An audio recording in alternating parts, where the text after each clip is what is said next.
Hey there guys, it's Jean-Claude, and if you watched the last video, we finally polished off our box. It is done, it's over with. So today, wait a minute, what did I find? What did I buy?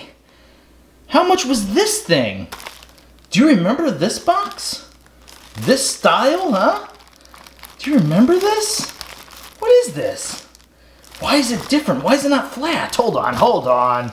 Give me a second. Right, Keyforge boxes look like this, right? There. Slide this back so you see it's better. Right, this is a Keyforge box. Yeah, this is what we're used to, huh? Oh, right. I splurged and bought a first print box. Okay. Is this gonna be where we're finally gonna find an impressive tournament deck? I don't know. Let's hope though. See if it's worth the price, right? It even smells better. All right, let's jump right into this bad boy. Let's see what we got here. Mess with this. Make sure there's no chance of any sort of weird resealing. You never know whenever you buy something off eBay and the price goes up and it's something sought after. So something really cool, if this is your first time seeing a first print run box, you don't know too much, there is a chance of getting banned decks in these first print runs. So there's a good chance we can maybe open up something worth a pile of cash. Let's see here. Okay, that looks normal. I'm gonna check this side real quick. Make sure it's not any sort of... Okay, it's more like normal. Excellent. So this is legit. This is the real deal right here. And I think they put them in the other way. Man, let's see. Nope, okay, right on. Shadows, Mars, and Sanctum. It's Sophomelia, Crufus, Felt, Cooper. All right. As soon as I see the name Cooper, I'm thinking of basketball. Cooper. Oh gosh, you know what? I haven't had to open one of these in so long. These are so much harder. The plastic wrap on these is just absurd. They didn't make it where it was real easy to get to the pull tab. All right. Wish me luck. Let's see, wait, that's there. And we're start off with Shadows. It's Umbra, 2 power, Skirmish, Fight, Steel, and Amber. 2 Umbras, cool. Hey, Smiling Ruth, I've never opened her. 1 power, she's elusive.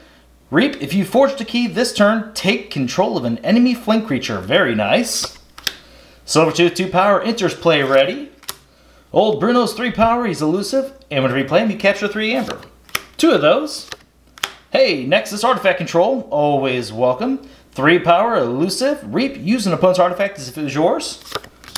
Moon Cursor, 1 power, Skirmish and Poison, Fight, Steel, and Amber. Nerve Blast.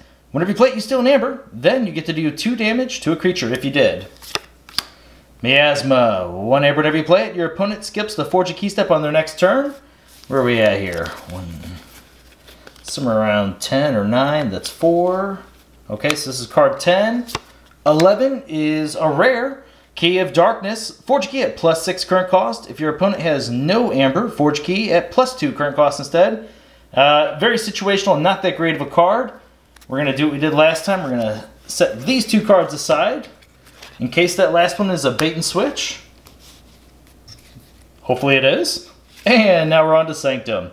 Shoulder Armor, 1 Amber whenever you play. It's an upgrade. While this creature is on the flank, it gets +2 armor and +2 power. Great card. Protect the Weak, another upgrade. Amber whenever you play it, this creature gets +1 armor and gains Taunt. Staunch Knight, 4 power, 2 armor. He gets +2 armor while he's on the flank. 2 of those, great card to see. Raiding Knight, 4 power, 2 armor. Whenever you play it, you get to capture an Amber. Lady Maxina, 5 power, 2 armor. Play, stun a creature. As an action, you can turn it to your hand. Very nice card. Wow, 2 of those. Cool.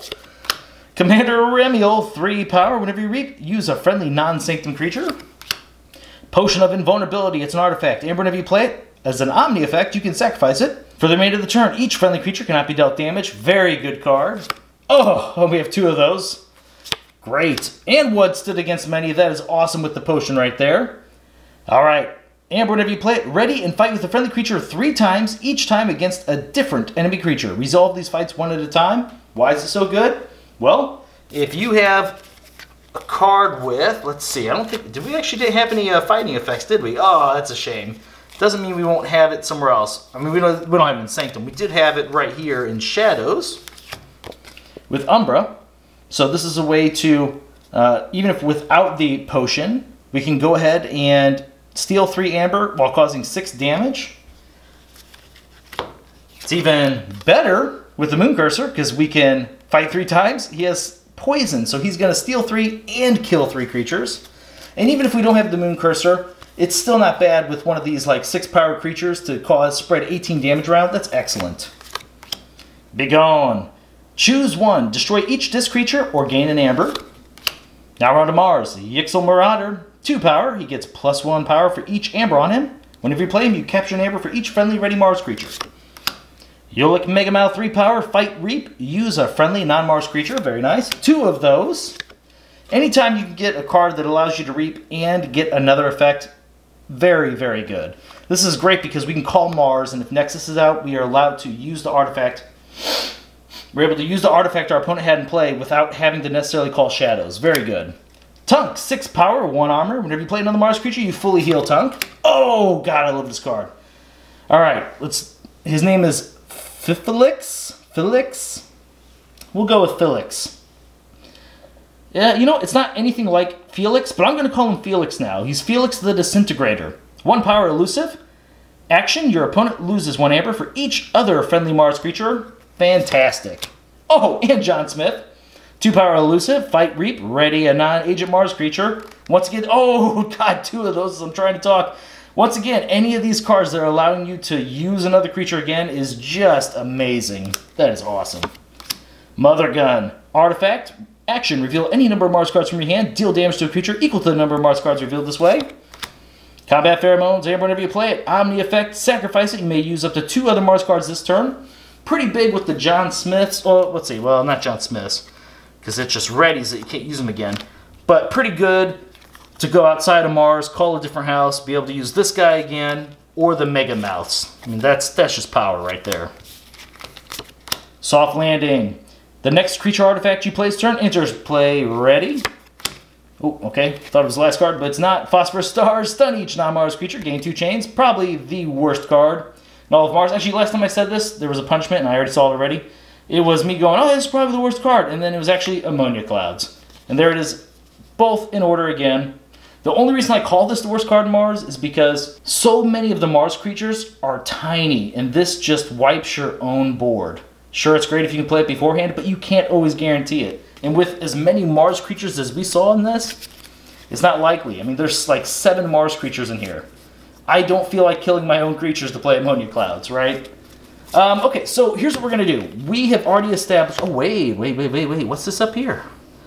We still have the last Shadows card to look at. Is it a bait and switch? Even if it is, let's be honest here. If this is a bait and switch... It's not tournament worthy. It's great tricks though. Let's just see what it is. Oh, Ghostly Hand. Okay, not bait and switch, but this is a great card because hell, you can still get 3 amber off of it. You get 2 amber whenever you play it. Whenever you play it, if your opponent has exactly 1 amber, you get to steal it from them. So, as I was saying, this is not a tournament deck, but what I've realized is, thanks to a couple of you guys down in the comments, I've been extremely harsh with my ratings because I am looking for a tournament deck right now. So, because of that, we're going to say this isn't a tournament deck. We know that. Well, let's look at this as not a tournament deck. Let's just look back through and think about what sort of cool combos and things you can do with this. Ammonia Clouds, ignore that. Stars, it has a little bit of use, not so great. Key of Darkness is pretty bad. But we had overall a lot of synergy, a lot of great ways to reap. If we can stick our things onto the board and let them survive a turn or two, it's going to be pretty good. It's going to be very good because we had the John Smiths. We had the Mega Mouths. I mean, look at this, actually. Think about this. We can call Mars, right? We can use this Mega Mouth, right? Exhaust him. I don't know. Let's choose a random creature here. Oh, God, that's even better. Okay, so we use him, and now we can reap with Commander Remiel, right? Now use a friendly non-Sanctum creature. So we use a Shadows guy. It doesn't matter who it is. That's another reap, right? So all of that was off of one Yolik Mega Mouth, okay? We got all of that off of Yolik Mega Mouth. Then we're like, you know what? Let's go ahead and reap with John Smith. And you know what we're gonna do? We're gonna do that same freaking thing again. We're gonna ready him, bam. Exhaust, or not exhaust, but reap, use a friendly creature, use something simple like a raiding knight, and get another amber. Right there, we're talking like 5 amber there just from calling Mars and using 2 of those creatures. So this deck is actually really amazing for its reap effects to use creatures outside of its own house. And once again, this artifact is doing that same effect whenever we decide to call Shadows or Sanctum. So this is really good as far as reaping. This action, being able to deplete our entire... If your opponent cannot do damage to this, which there's a lot of cards that's going to kill this. We're talking about 1 power here. Everything kills this, right? Even Seeker Needle, lowest damage, it's going to knock this guy out.